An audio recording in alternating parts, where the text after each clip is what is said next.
በመጀመሪያ ደረጃ እንኳን ለጌታችን ለመድኃኒታችን ኢየሱስ ክርስቶስ የልደት በዓል በሰላም አደረሳችሁ እላለሁ።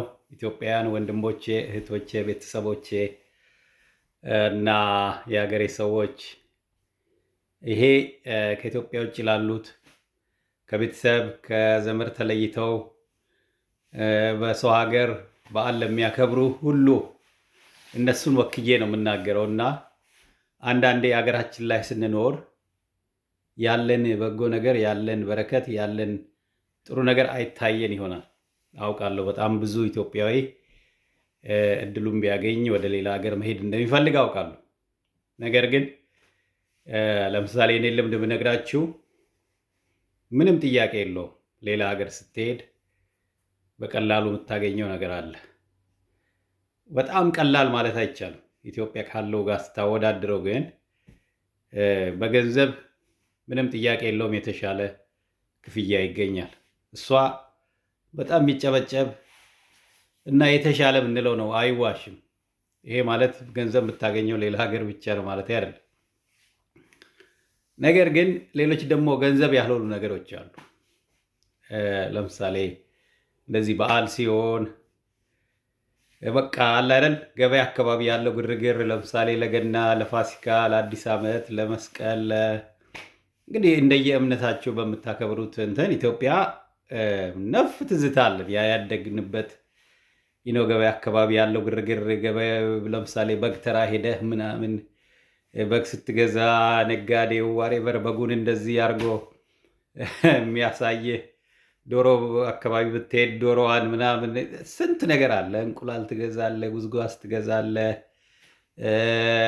ኦር ሄደህ ጉዝጓዝ ታመጣለህ ወደ ገጠር አካባቢ የምትኖር ከሆነ እና ወከባው ደስ ይላል። በቃ እና እኔ በቃ የበዓል ጊዜ የእውነት ሌላ ሀገር አድርጋችሁ በቃ ነው ቢቻል ነገሮች ያው ቀስ በቀስ ኦፍኮርስ ሲመቻችሁ ቶሎ ቶሎ ሰዎች የመሄድ ድል እንዲያገኙ እመኝላቸዋለሁ። ለእኔም ጭምር ለሌሎችም ማለት ነው። ለምን በጣም የሚደብርና የሚከፋችሁ ታይም ነው የበዓል ጊዜ፣ ብቸኝነት ማለት ነው። እና ብዙ ሰው አሁን አንዳንዶቹ አሁን ይሄ የምናገረው ነገር ቀልድ ሊመስላችሁ ይችላል። ራይ አንተ ተመችቶ ልትለኝ ትችላለህ። አዎ ተመችቶኛል ልትል ትችላለህ በእንትን ደረጃ። ግን ለበዓል እንደዚህ ለትልቅ ነገሮች የቤት ጉዳዮች ከቤት ሩቅ ሆነ ስታሳልፍ ምን እንደሆነ ይገባሃል። የሚገባው ይገባዋል ነው። እና ስለዚህ አመስግኑ እግዚአብሔርን። እኔ ባጭሩ ይሄንን ነው የምለው። እና አውቃለሁ የኢኮኖሚው ጫና አለ፣ ብዙ ነገር አለ። ከሁሉ በላይ ኢኮኖሚው ችግር የለም። ሰው ጤናማ እስከሆነ ድረስ ሰርቶ ያገኛል። ግን በተለይ ሰላም የሌለበት አካባቢ ላይ የሚኖሩ ኢትዮጵያውያን ጉዳይ ሳስብ ሁሌ የማያልቅ ጥያቄ ጭንቅላቴ ውስጥ ይፈጠራል እና ንግግር አይገልጽልኝም። ማለት የምፈልገውን ነገር ውስጥ ያለውን ስሜት በቃላት መግለጽ አልችልም። ለምሳሌ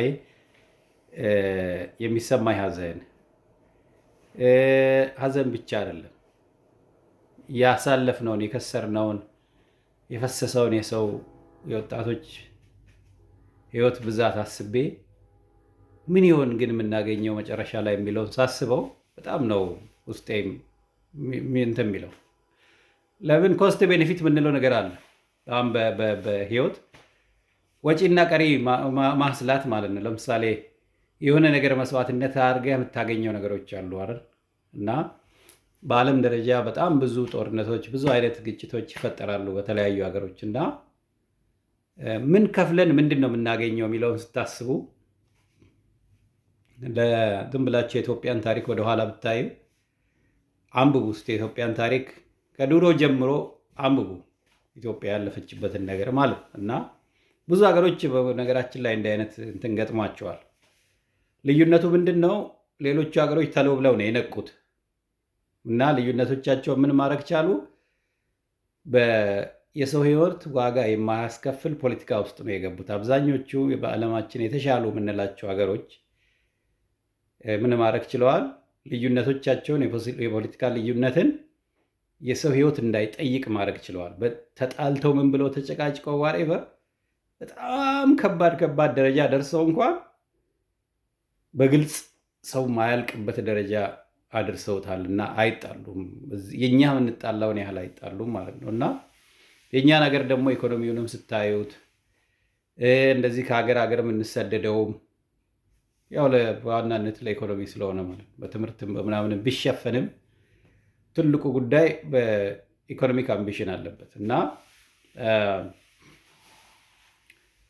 አዝናለሁ እና ኦኬ ለምሳሌ እኔ ከቤተሰብ ርቄ በዓል ባከብር ምንም አይደለም። ምክንያቱም እዛ ሀገር ውስጥ ሆኖ ቤተሰቡ ጋር ሆኖ ግን በዓል ማክበር ያልቻለ በመንገዶቹ ምኑ ተዘጋግተውበት ገበያ ምናምን ሄደው በትክክል መግዛት ያልቻሉ ያላቸውን መሸጥ ያልቻሉ ኦር በወንድሞቻቸውን፣ ልጆቻቸውን፣ ቤተሰባቸውን፣ እናት አባታቸውን ያጡ ሰዎች ስላሉ እንዲህ አይነት ሀገር ውስጥ ሆኜ ደግሞ ወይም እንዲህ አይነት ዓለምን እያወቅኩኝ ይሄ የኔ ተጎዳሁ ብዬ ደግሞ ማጋነንም ደግሞ እንደገና በጣም ሻለው ያደርገዋል ማለት ነው። ተራ ሰው ትሆናላችሁ ዝም ብለን እንደዚህ ትንሿን ነገር ስናገን ማለት ነው። ለምን በጣም የተቸገሩ አሉ፣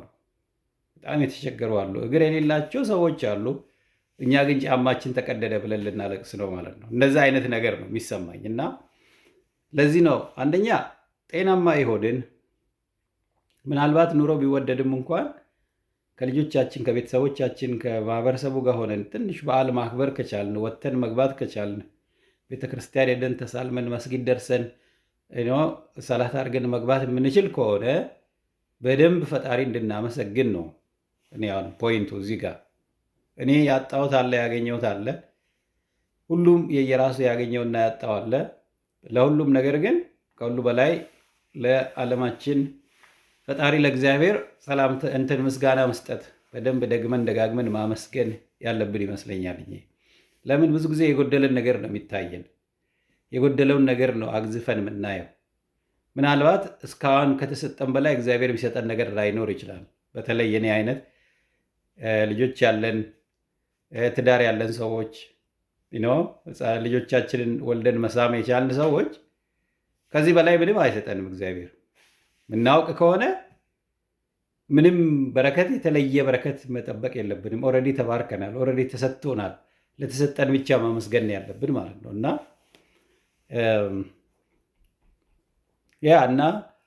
ቁጥር 1 ስለ ሰላም የምንችለውን ሁሉ እንድናደርግ የኢትዮጵያ ስርዓት የኢትዮጵያ ፖለቲካ ህዝብን ሆስቴጅ አድርጎ በህዝብ ማታለያ አሻንጉሊት አይነት በህዝብ የሚጫወት ሳይሆን በትክክል የህዝብን ጥያቄ የሚመልስ በመንግስትም በሉት በተቃዋሚ ሳይድ ያለው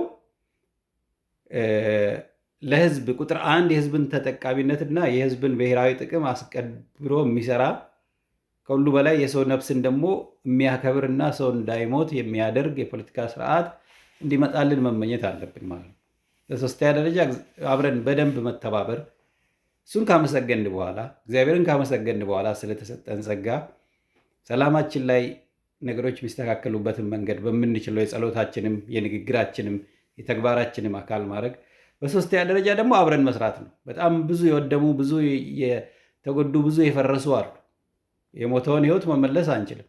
ቢያንስ ያሉትን ደግሞ እንደገና ለማገዝ እድሉ ያለን እኔና እናንተ ጠንከር ብለን እርስ በርስ በሚያመቸን መንገድ በየአቅጣጫው ያለን ተቃዋሚ ጋር ሆንክ መንግስት ጋር የትም ያለህበት ቦታ ላይ ግን ህዝቡ በኢኮኖሚ እንደገና የበለጠ እንዳይጎዳ ደግሞ ማድረግ አለብን ማለት ነው። እሱም የጦርነቱ አካል ነው።